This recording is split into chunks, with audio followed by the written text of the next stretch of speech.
Community drum circles held throughout Long Island beaches and here at Robert Moses State Park are where people come together in order to share their spirit for life through percussion and dance.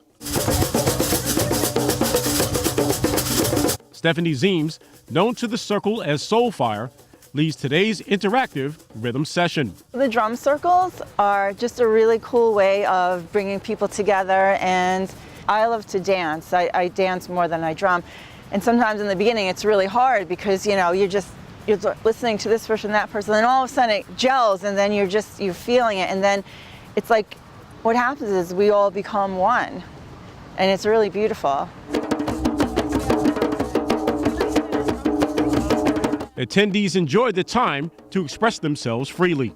We're celebrating people coming together, even if you don't know each other.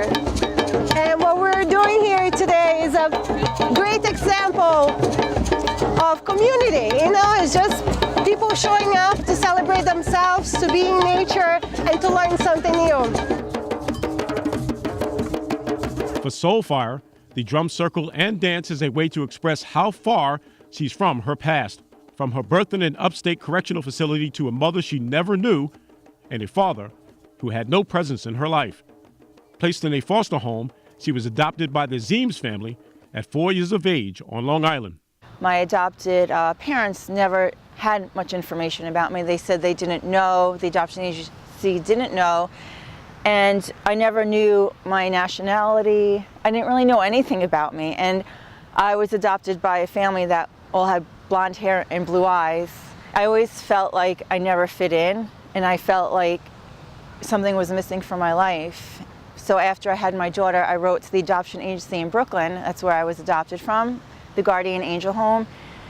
And they sent me a letter. It was about 2 pages of everything that they had in my file. It was pretty emotional when I got the letter. I cried a lot for days. My mother, I never knew her. She gave me up at birth. She was apparently in a prison upstate New York and addicted to heroin. They didn't say the word, but they said that she used sex to get drugs, and she was in prison when she gave birth to me and gave me up, and I was in a foster home until I was adopted about 4.5 years old. SoulFire graduated from high school, a major university, as a finance major, but her repressed trauma left her life in turmoil. She loved helping others, so she volunteered helping people with physical disabilities, and she even tried playing sports and bodybuilding, all in an effort to overcome her past. Good, inhale, center, and exhale, other side. She believes she found her true calling to heal herself and others through the practice of yoga. When you're practicing yoga with the intention of healing yourself, or the intention of tuning in and tapping into your higher self or something within you that you're looking for, then it happens. You find that faster with yoga. It's like it's a combination of the physical with spiritual, the mental, because you have to train your mind to be in the moment and to be present and not wander off. And it really helps you to connect to that wholeness that you already have within you.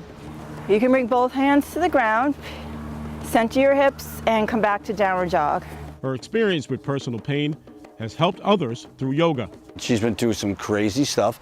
Not too many people can say that they've been through what she's been through, and then she's come out the other side, and she takes those lessons and applies them to other people.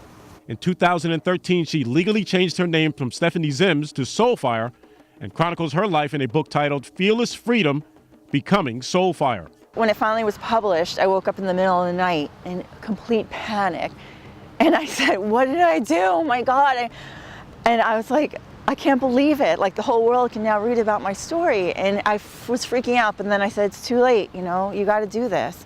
It's starting to get a little easier to talk about. But when someone, the first person who bought my book, I actually said to them, you don't have to read it. Like, what did you say? I said, you don't have to read it. Because that's how scared I was of sharing my story. For yoga classes, workshops, and a copy of her book, Fearless Freedom, Becoming SoulFire, go to igniteyoursoulfire.com. For Push Pause in Babylon, this is Archie Snowden.